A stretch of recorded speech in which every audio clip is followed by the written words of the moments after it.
Hello আসসালামু আলাইকুম guys. আজকে আমি রোজা রেখেছিলাম।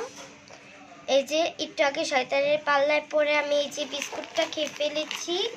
তখন আমার আবেগে কাজ করেছিল, বিবেকে কাজ করেনি।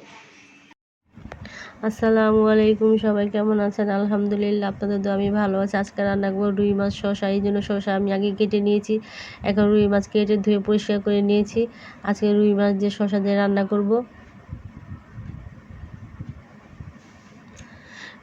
রুই মাছগুলো আমি একটু কুসুম কুসুম গরম পানিতে ধুয়ে নেব, যেহেতু বাজারে থেকে মাছ আনি এবং বিভিন্ন ধরনের মেডিসিন থাকে। একটু কুসুম পানিতে ধুয়ে নিলে, পরিষ্কার করে নিলে খুব ভালো হয়, যেহেতু বাচ্চাও খাবে।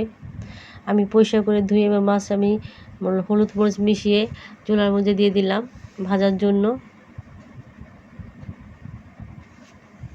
আমি ভালোভাবে মাছটি ভেজে নিব। ভাজা শেষ হয়ে গেছে, আমি চুলার মধ্যে তেল এবং পেঁয়াজ ছেড়ে দিয়েছি। আমি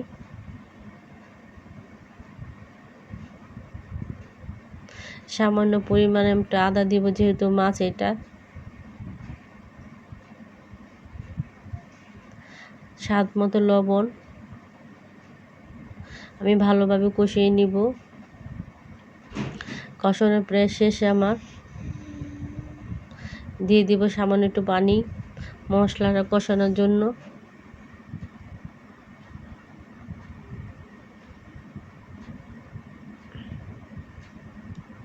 মাছের তরকারি অত মশলা লাগে না, সামান্য দিলেই হয়। দিয়ে দিলাম হলুদের গুঁড়া, মরিচ বাটা,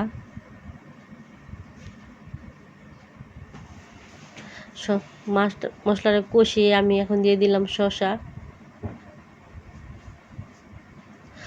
শসাগুলো আমার কষানো হয়ে গেছে, সবজিগুলা, এবং তেলও উপরে চলে আসছে।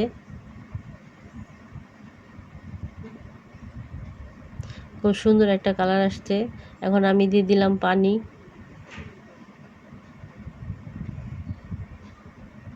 তরকারিটা প্রায় হয়ে গেছে, এখন আমি মাছ ছেড়ে দিব।